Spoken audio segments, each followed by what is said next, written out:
Good evening. My name is Laurel, and I will be your conference operator today. At this time, I would like to welcome everyone to the Regional Municipality of Wood Buffalo Telephone Media Briefing Conference Call.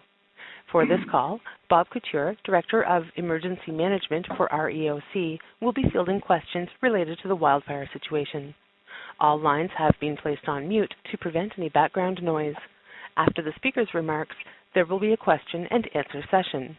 If you would like to ask a question during this time, simply press star, then the number 1 on your telephone keypad. If you would like to withdraw your question, please press the pound key. Thank you. Bob, you may begin. Thank you. Good evening. So basically my message tonight is directly to the media. First of all, I want to say is that the media during this event has been absolutely incredible. The cooperation that they provided to us, working together through this event, the respect they've shown for our residents and our citizens, I can't say enough about that, and the great stories that have been provided thus far with it. So tomorrow is going to be one of our most critical days and probably a very emotional day for our residents. And so the residents of the restricted areas of Abisan, Beacon Hill, and Waterways will have the opportunity to visit their properties between 8 a.m. and 8 p.m. And again, as I stated, this is going to be a very emotional day for our residents, our staff, our emergency services people, and we're asking you to bear in mind that many have been away from their homes for nearly a month, and in many cases their homes have been completely lost. These are still restricted areas, and we ask the media respect the rules established by the RMWB, both for safety reasons and out of respect for residents' privacy. We appreciate your consideration and cooperation and also how respectful you've been over the last several weeks as we respond to the situation. We will be holding a media briefing at 2 o'clock where we will provide you with an update of the process of tomorrow's activities. We will not stop you from accessing these areas, but we ask that you work with us and that we'll work with you to accomplish obtaining your stories and information that you require. We ask that you check in with security at the access points. Our communications staff will be on site to escort you into the area and to facilitate any interactions you may have with our impacted residents. Again, I am asking for your help in respecting the privacy of our residents during what will be a very difficult emotional experience as they return to their homes for the first time. And I'm ready for questions. Ladies and gentlemen, as a reminder, if you would like to ask a question, simply press star, then the number 1 on your telephone keypad. Your first question comes from the line of Kim Trinacity with CBC. Your line good is evening. open. Good evening. Thank you for your briefing. I'm wondering how many residents are you expecting to return home tomorrow? Well, over the phased-in approach, the numbers that we expected to return did not materialize, and there's all kinds of reasons and rationale for that. In these 3 areas, we expect a very high turnout because our residents have been away for a considerable period of time, and they are concerned, what damage have taken to their home. And again, going in tomorrow, they're not going to be able to stay. The recommendation is that they're only going in to obtain essential items and then back out again. And that process will last from 8 o'clock in the morning until 8 o'clock in the evening for an extended period of time, until such time as we set the timeline for the debris field to be removed. And that is yet to be established. And do residents have to have a previously arranged appointment with anyone to access their property? Absolutely not. In this case, it's for the individuals going into their green homes, and also the residents that have lost their home will be able to view, for example, the debris field that's left from the security fence. The only time that a resident requires an appointment is that if they want to have their property or items retrieved from the ash.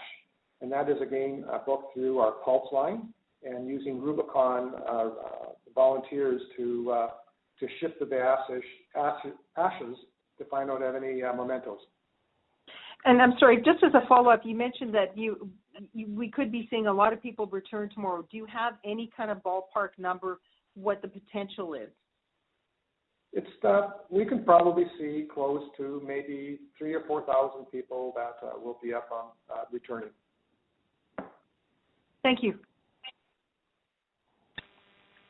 Your next question comes from the line of Chris Vanden Brekel with Mix 103.7. Please go ahead. Hey, Bob. Just my question here is there a limit to the amount of time that somebody can spend in the zones? Like if somebody goes to their green home, could they stay there from 8 to 8 if they wanted to?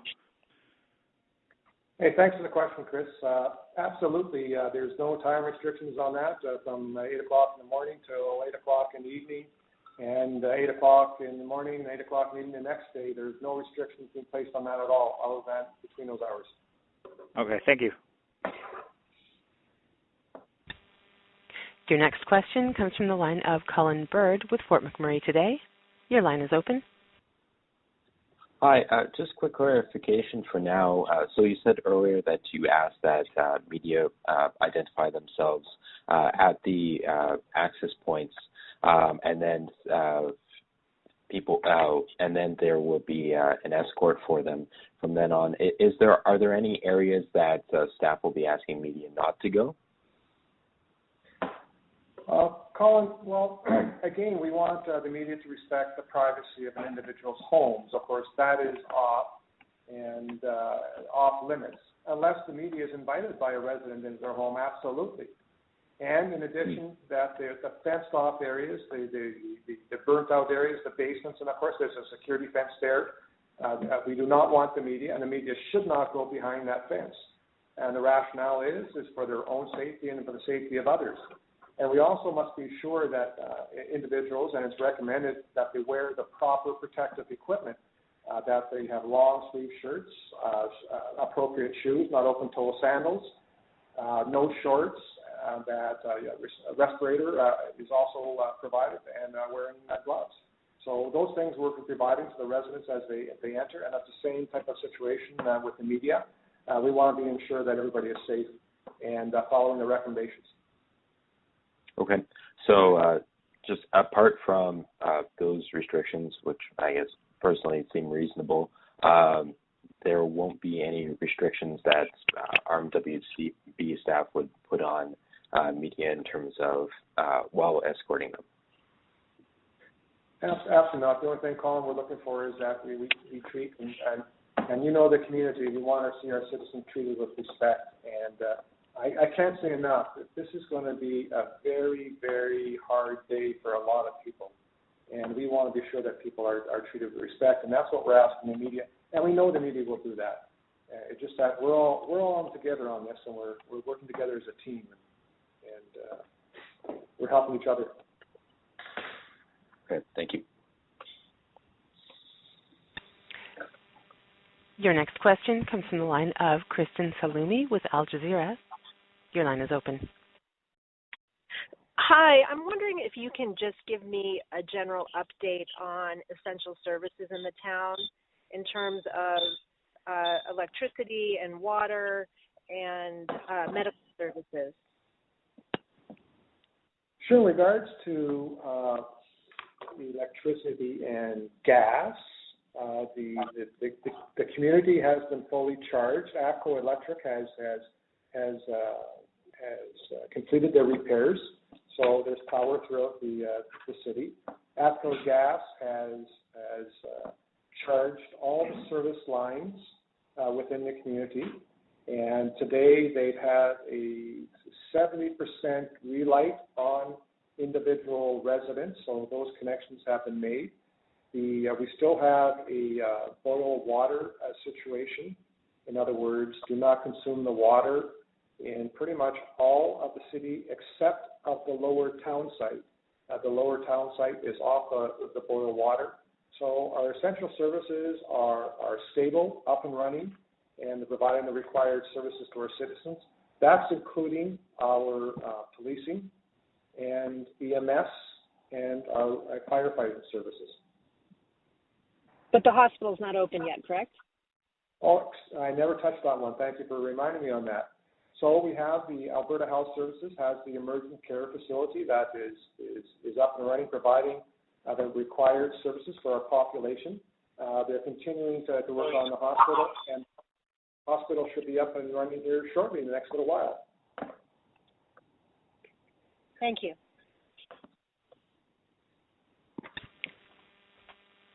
Pardon me, we are experiencing some technical difficulties. We'll be up and running in one moment. Your next question comes from the line of Chanel Call with CTV News. Your line is open. Hi there, it's Chanel from CTV. Thanks for taking this question. I was just wondering whether there were any lessons learned from the last time residents were allowed to go in and get some of their things, how that process went, whether there was anything that might be different from that. I didn't hear your question quite clearly. Lessons learned from the last process. If you could just repeat that, please. So some residents were let in with the company that is sort of assessing their homes to get some things out. I think that was over the weekend. So do we have any idea how successful that was in residents retrieving their things, and what if there were any lessons learned from that process? Oh, absolutely. Thanks for the question. I think you're referring to the volunteer service of the organization called Rubicon, a non-governmental service, non-governmental organization. That's correct. That process has worked extremely well. As a matter of fact, it's exceeded our expectations, and we've had a capacity issue with it. That we're building more people to be trained, and the professionalism, the dedication that is shown by these members, and the compassion that they've had with the residents has been incredible. There have been numerous articles recovered, such as small mementos, pieces of china, and some tools, some toys, and I know in my own experience today, I was out at the site observing that process today, and it is going very well. We do have to add some additional teams to it, and it's been very well received by our residents. Thank you.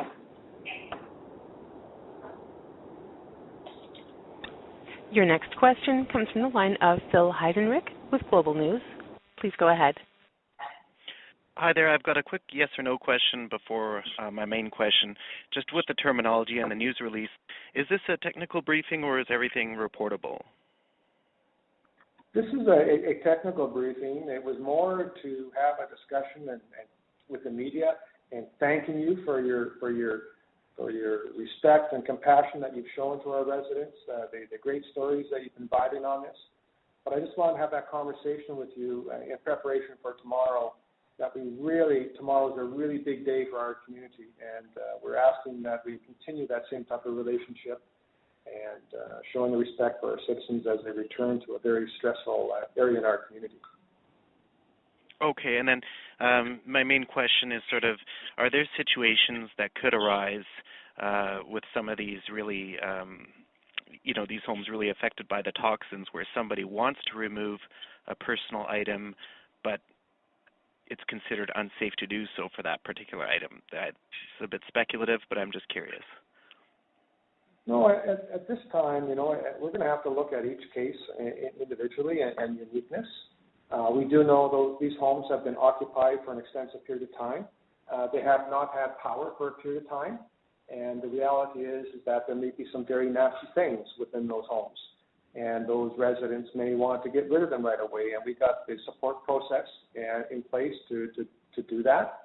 And whatever the residents want to do within that 8 to 8 time frame, we're going to support them to accomplish that. But I mean, in terms of, let's say there's personal items that they want to take with them at the end of the day, are there going to be some things that just won't be safe for them to pick up? No. Thank you.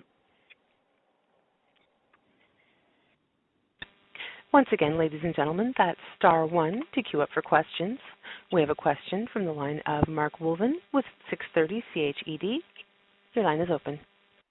Thanks, Mr. Couture, for taking our questions.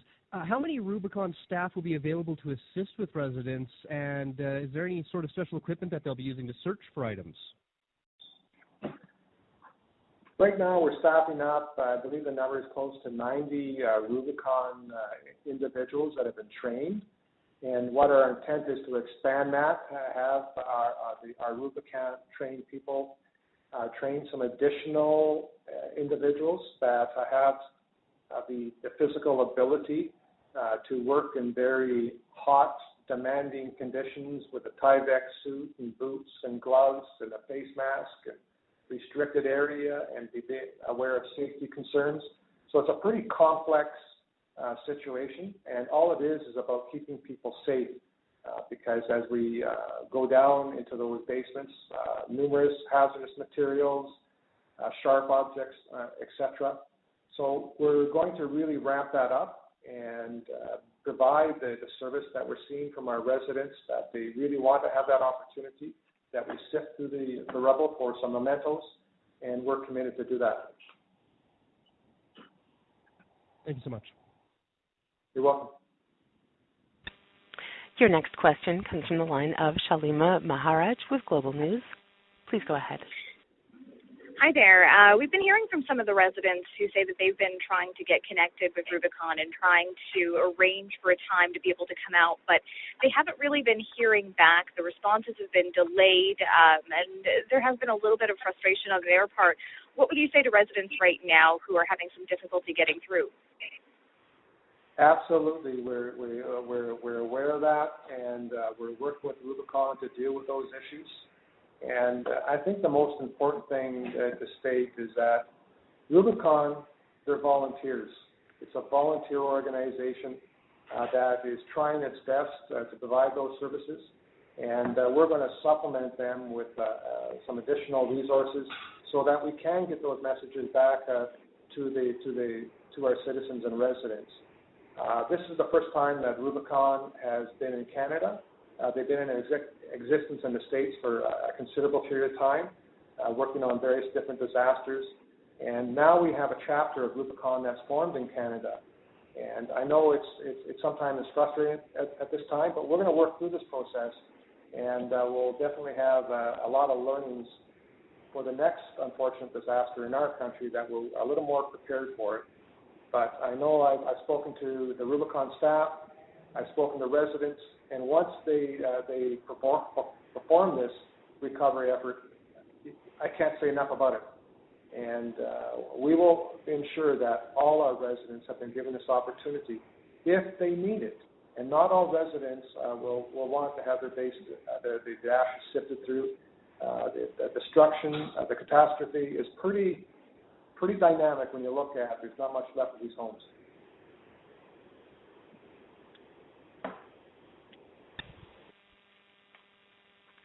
We do have another question from the line of Kristen Salumi with Al Jazeera. Your line is open. Yes, I'm wondering if you can just tell us where the checkpoints are going to be. The Abasan and Beacon Hill will be at the entrances to those communities.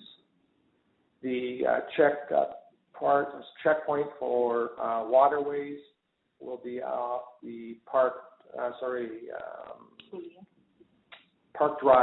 Drive into waterways.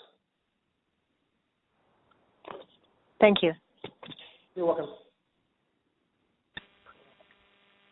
Your next question comes from the line of Kim Ternasty with CBC. Your line is open. Hi, I was just wondering how long the delay is now to get someone from Rubicon if you want to go through what's left of your home. Any idea how long a delay a person would be waiting for? We're going through the process right now of reviewing all those applications. I can say that every one of them will be contacted and receive a date. We're taking bookings up until the 19th, and we're going to have additional resources in place so that we can move through that list a lot faster than what we have today. We're hopeful that we have that improvement here starting tomorrow and a little faster service to their residents. I know a lot of them are sitting at home or waiting for that phone call, and we're committed that we want to provide that service to them. Okay, so it sounds like a couple of weeks wait or so.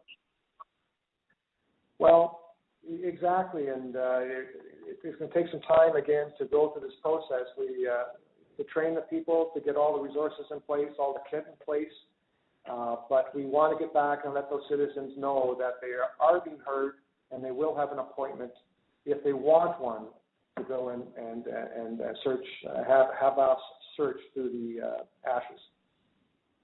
Thank you. You're welcome. Ladies and gentlemen, once again, if you would like to ask a question, simply press star, then the number 1 on your telephone keypad.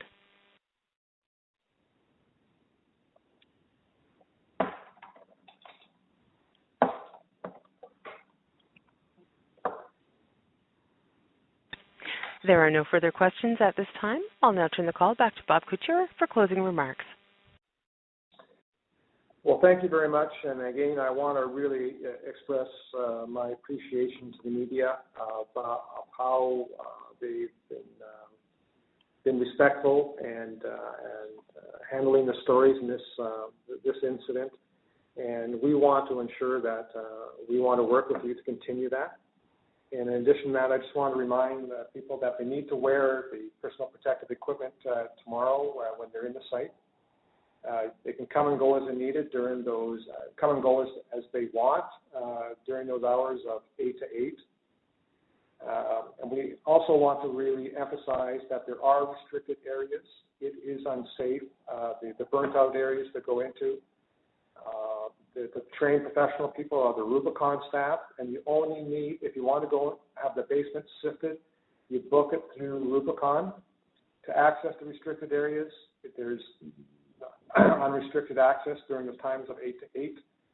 And the best thing, I've said the most important thing is that this community, again, is going to be safe. It is resilient, and we're working together with everybody. And that, when I say working together, we're also with the media. So thank you for your time tonight. Ladies and gentlemen, this concludes today's conference call. You may now disconnect.